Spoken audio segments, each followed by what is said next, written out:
Steady D. If it ain't going down at the Bunny Ranch, it ain't going down at all. It's going down at the Bunny Ranch. Going down, going down, going down, going down at the Bunny Ranch. It's going down at the Bunny Ranch. It's going down at the Bunny Ranch. Going down at the Bunny Ranch. It's going down at the Bunny Ranch. It's going down at the Bunny Ranch. Going down at the Bunny Ranch. It's going down at the Bunny Ranch. Going down at the Bunny Ranch. Welcome back to the Bunny Ranch podcast. I'm James, and today from the Bunny Ranch, we have Miss Evie Ren. Welcome on in. So Evie, tell us about yourself. Who are you? Well, I am Evie Ren. I'm from Atlanta, Georgia. I just moved out to Nevada last year.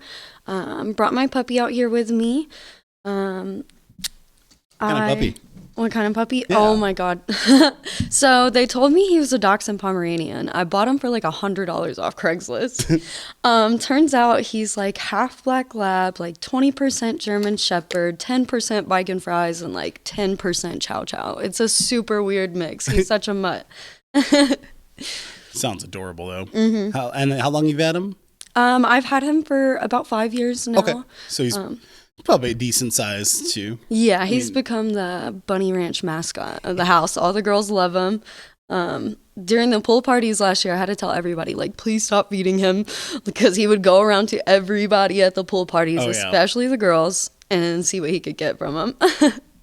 Oh yeah, cute and innocent, and then they'll just give him like a hamburger or a hot dog. Yeah, tons of hot dogs. Oh yeah.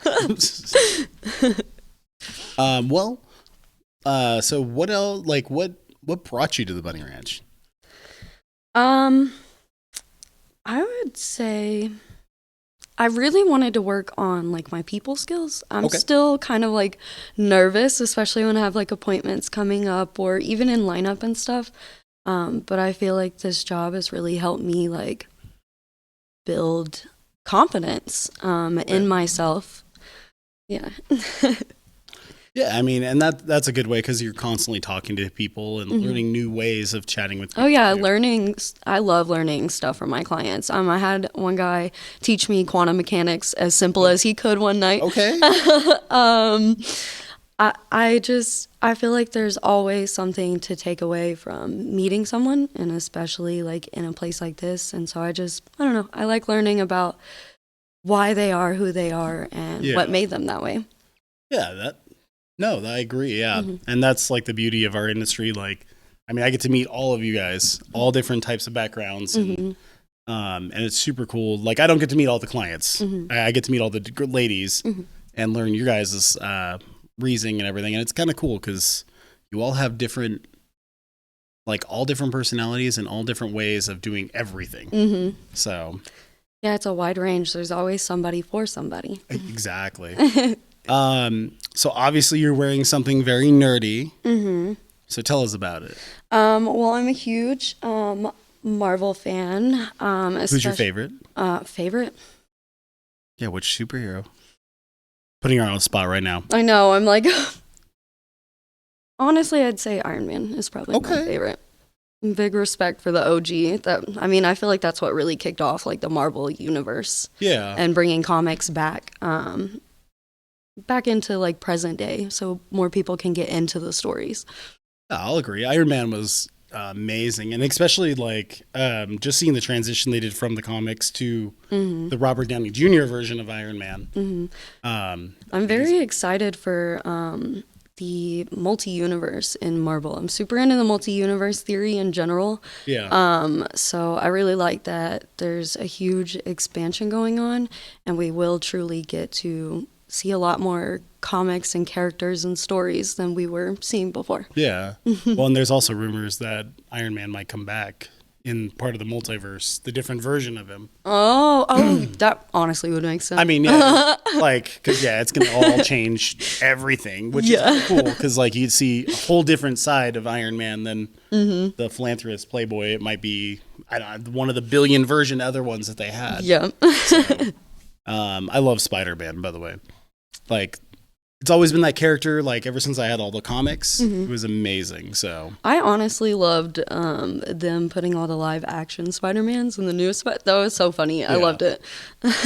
Yeah, I like, Tobey Maguire one, it's okay. I like, a lot of people loved him, and I'm like, I didn't like him as much. And I mean, unpopular opinion there for everyone. Andrew Garfield was great. I liked his performance in it, but he was more of a Peter Parker. And then Tom Holland, I think, kind of mixes a little bit of both, but I mean, still, there's something missing from his character too. And and even seeing all three of them together in the last movie was truly immaculate. Cause like, I mean, you don't realize that like Tobey Maguire is getting a lot older. Yeah. But he still looks good, but I mean, you can definitely tell. And I like that they played on that and pointed it out too. Yeah. Like, yeah, they played on it, and then like they had little cracks, and they even said that all three of them added like separate little lines and jokes for each other, and they even did that meme together because that was an actual picture from the set. Yep. They're all posing together. Yeah. So, but so some of your tattoos are kind of nerdy as well. All of them are.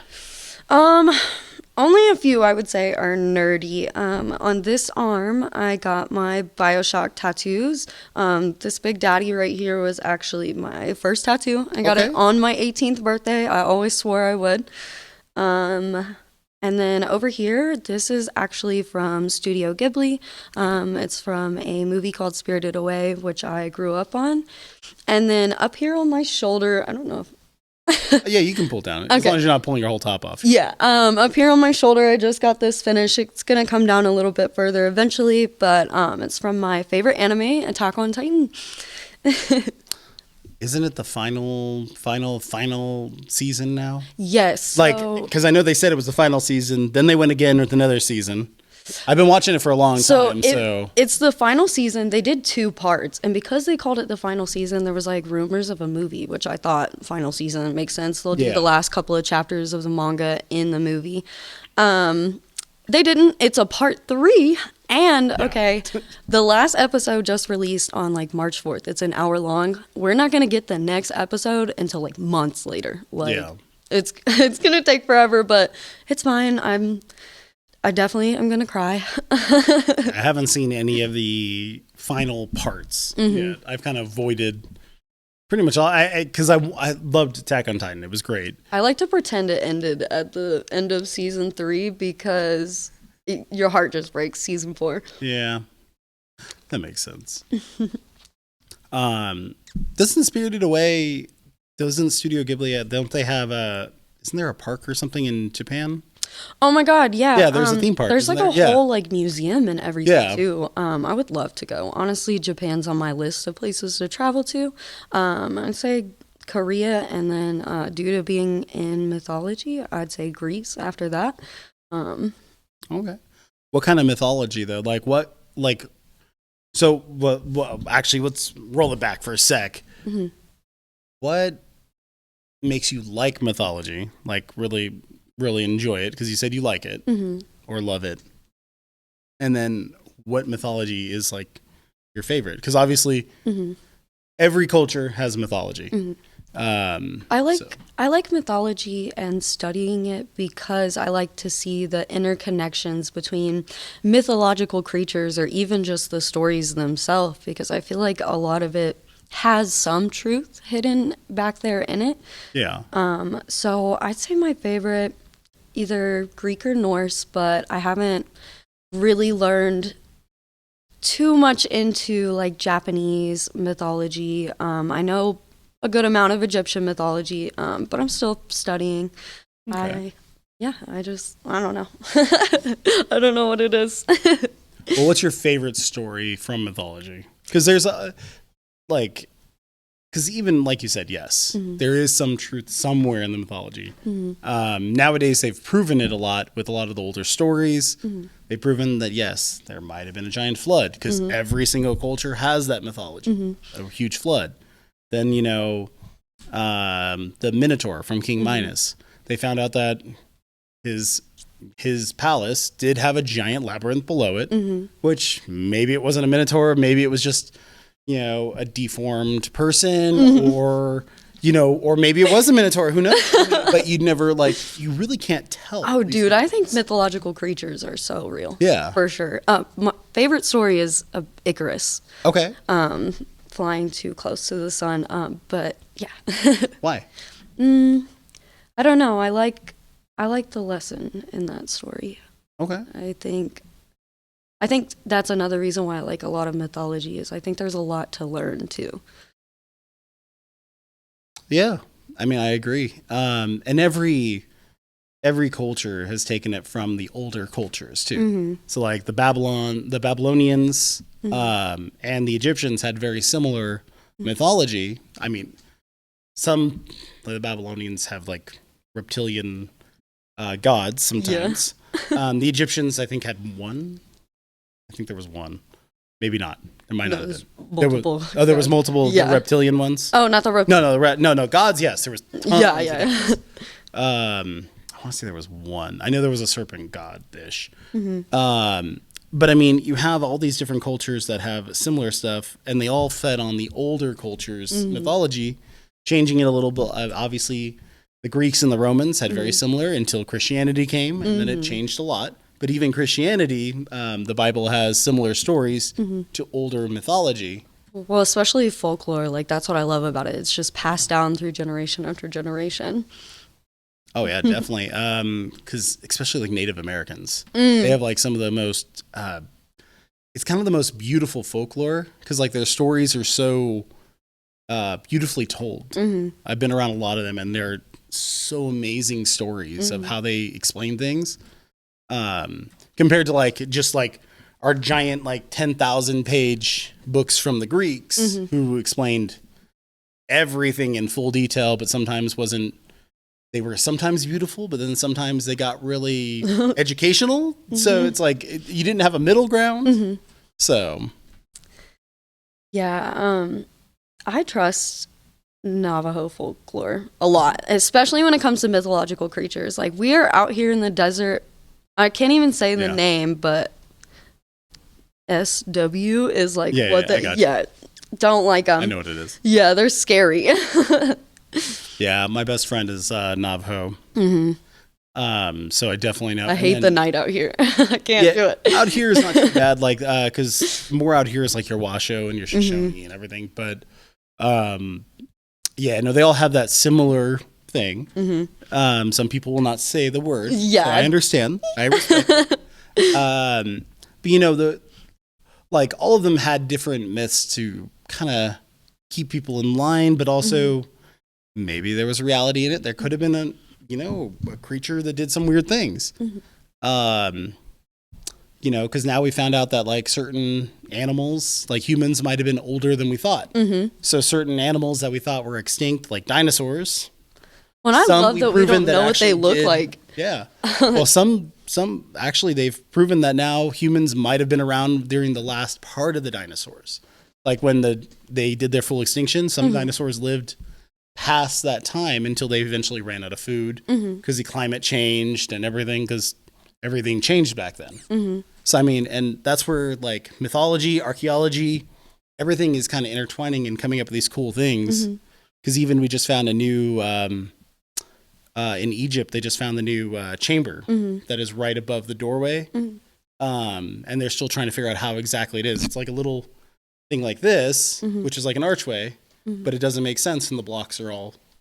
So they're trying to figure out what it was for, whether it was stability or was it something totally different, and it's just a huge corridor that they don't know what it goes to yet. I heard they found possibly Cleopatra's tomb. Well, yeah. And her myth about it too was, or her thing was that no man would ever find her tomb. And it was a female archaeologist that actually found it.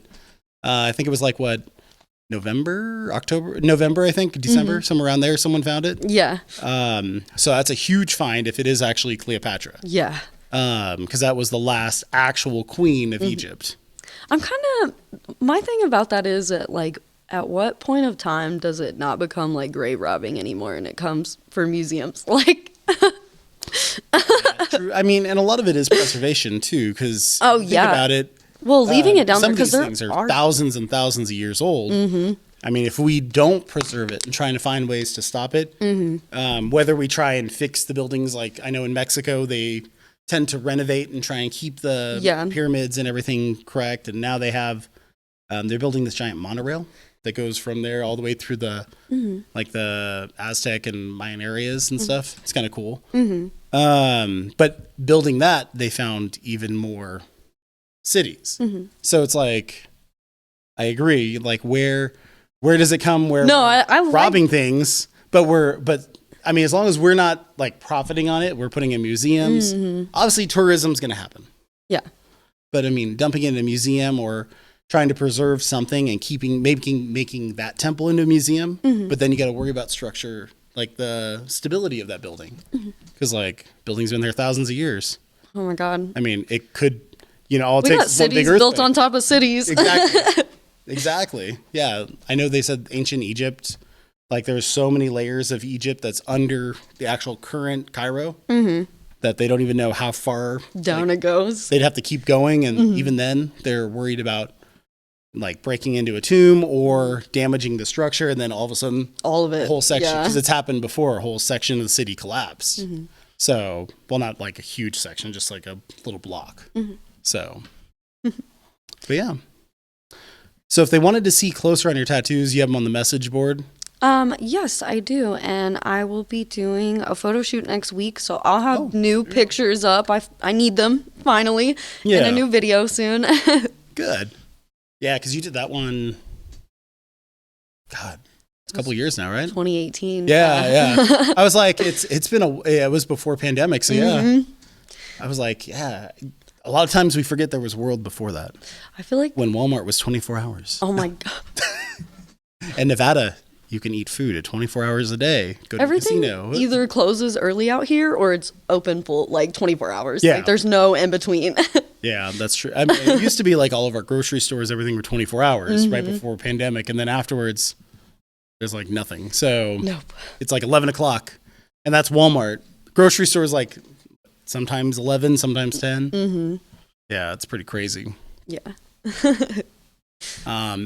So we kind of touched on your nerdy side. What else do you like to do for fun? I mean, obviously, you like anime, you like Marvel, something about video games, I'm assuming. Yes, I put a lot of time into video games, honestly. Probably too much. I'm just started playing the new Hogwarts Legacy. This What is house? how crazy I am. Oh, Slytherin. Okay. Right off Yeah, the I rip. did too. But I didn't start. cheat to change it. I actually did it the full. I answered all the questions without even looking up guides to figure out Yeah. where to go. I just did it. And I did it on the website, because when I did it, the website. Oh, the little test on their website? Yeah. Yeah, that's what I did It too. sent you to the website, but I know some people during the 72-hour pre-order, like early sessions, the websites were down. So like, I have 4 different saves though, because there's supposed to be different quests and stuff per house. I believe Gryffindor has the most quests Yeah. and Ravenclaw has the least. So I'm going through each house and playing each house. Yeah, I'm a little bit, like I said, way too much time on video games. yeah. Now I got pretty decently far at it. I just kind of got a little bored. It's fun. There's always something to do, but then also it's kind of getting repetitive in certain aspects. Yeah, So every and- 10 steps, Revelio, Yeah. Revelio, yeah, Revelio. exact same. All over the map. It doesn't matter what you do. You still have to use the same first starter like spells you learn. But I Which is- really it's- did like it's the not bad. spells and how they And I They like set the up those Revelio thing, mechanics. where you can actually reveal hidden things around you, and then then you're trying to find it too, because you'll hear that chime. Oh my God, you're running around in Yeah. a circle trying to figure out where it is. Yes. Yeah, and you can see it in front of you, see the outline, but you just don't know how to get to it because there's. Yeah. Oh my God, yeah. I've done that so many times outside of The everywhere. Merlin trials are killing me. You cannot skip that cutscene, and there's 91 Merlin trials. 91 or 96. Jesus. Okay. Yeah. I think I'm at like 15 or 20 of them. I went and just started looking for them for a while, and I just started flying around and just knocking them out. And then Yep. then I was like, well, I don't want to do this. So then I went back to the storyline and Yeah, I kind of bounced around. I feel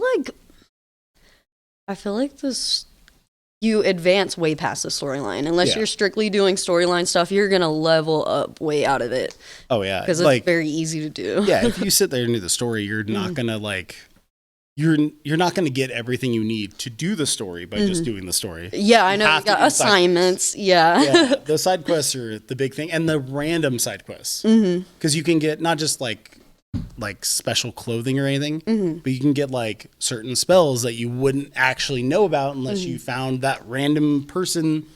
I gotta ask. Sitting there. Did you learn the unforgivable curses? No, I didn't get that far yet. I'm I right. definitely did. I'm right there at it. Dude, I stopped right before it, so I just haven't had time in the last couple weeks. Yeah, I got them for sure. I use Avada Kedavra all the time. Any chance I get. Dark Wizard for sure. I mean, sometimes the best. I mean, there's a lot of weird creatures out there that it was a little hard to get it by, especially in the lower levels, like when I was just flying around exploring. Because I wanted to see the whole map regardless. So I just flew around like trying. As soon as I got the broom, flying everywhere. Well, and having to get down to that bottom right part of the map, you have to go through that mountain where all the trolls are. Oh, yeah. Yeah. Oh, at a goodness. lower level, and I didn't get very far, so I just eventually just turned back around. I was like, it took me forever to figure out that I had to go through the mountain. I was flying around and it kept like blocking me. I was like, what is going on? Like, Yeah, the invisible wall. yeah. What other games do you play too besides Hogwarts? Obviously, it's a huge release right now. I really like sandbox style games. I'll play just about anything though.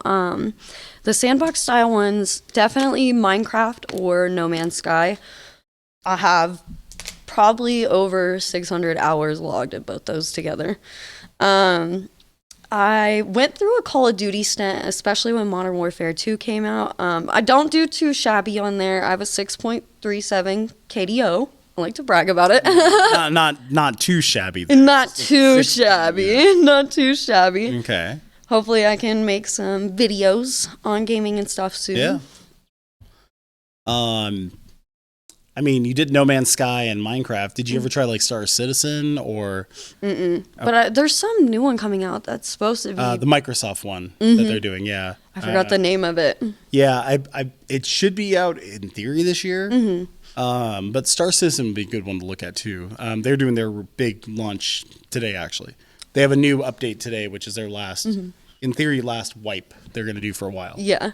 So everybody's been wanting me to do like horror games, but hey, if you don't like horror, it's okay. I have to stand up and play them. Like, I get anxious. I want to play it so bad, but I'm just terrified the whole time. Like, The Last of Us, I have so much trouble playing the game. I can't tell you how many times I've paused it and had to, like, walk away and, like, calm down. Like,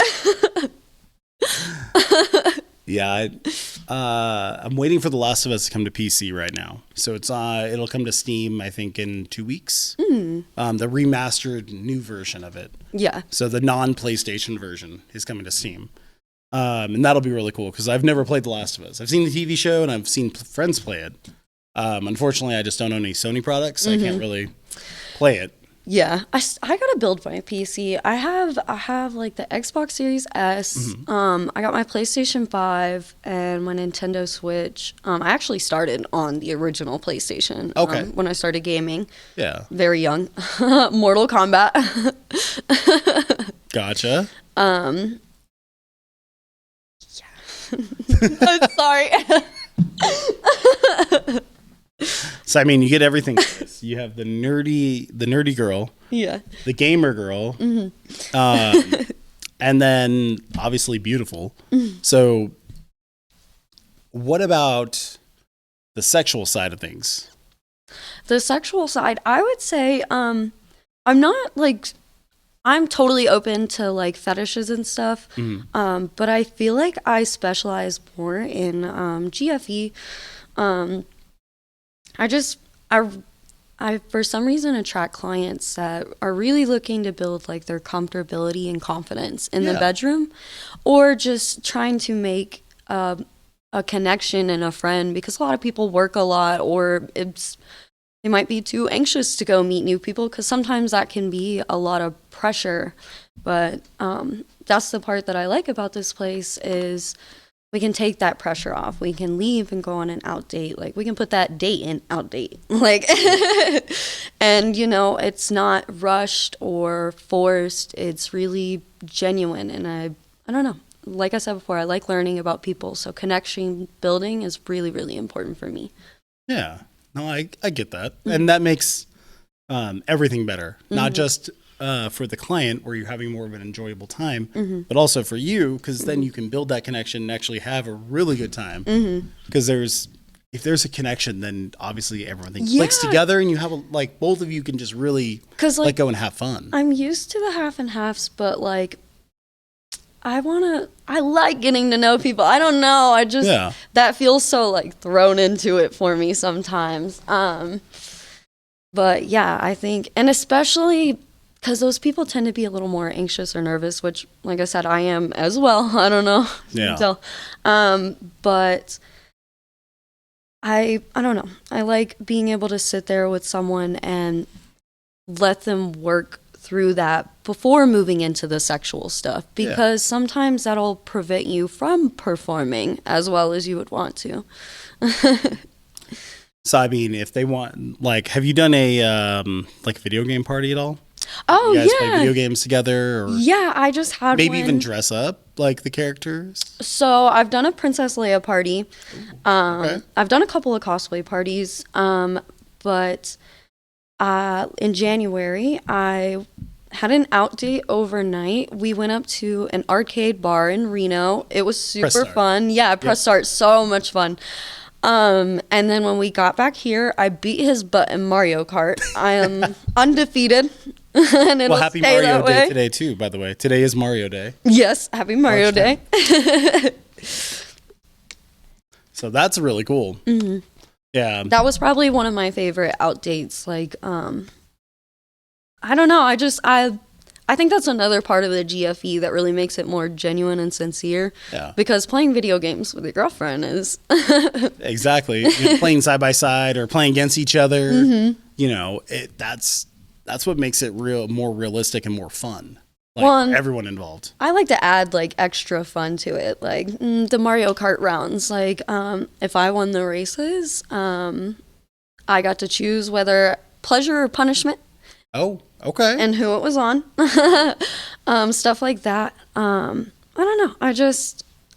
I like being able to connect with people on video games since I do spend so much time on it. Like, it's one of the best ways that I know how to connect with people. And actually, we'll sometimes do games and stuff before like an appointment, because sometimes that also like play with them online, because sometimes that also helps them feel more comfortable and they're able to get my vibe, but not as awkward as being on the phone. You can kind of relax. Yeah, because your mind is somewhere else and then you're just talking, right? Not and especially, just about the situation. You're just talking and having a good time. And depending on what game you play, it really does build that teamwork and that trust. And that's super important for, I think, both clients and girls to have for each other. I would agree. So, Evie, how would they get a hold of you? You can reach me on my email at evieren@bunnyranch.com. And I believe on Twitter it is Evie Ren Bunny. Could be wrong about that. I can't remember. You just go to her, just email her. Yeah. Or go to the message board. Yeah, you can find me on the message board as well. We have chat rooms in there, so you can kind of get a hold of me a little bit easier. But if you have any questions or need information about booking, my email is the best way. Oh, yeah. And and she'll gladly tell you the correct Twitter at that point. Yeah. I'll link it for you. She might have even said the right one. We'll see. But it was a pleasure talking to you. It was a pleasure talking to you. Let's play some video games later. But everyone, make sure you guys do like, comment, subscribe if you're on YouTube. If you're on Apple Podcasts, Google Podcasts, make sure you leave those 5-star ratings, and Spotify as well. And again, guys, this is beautiful Evie Ren. This is the Bunny Ranch Podcast. I'm James. Have a good night, everyone.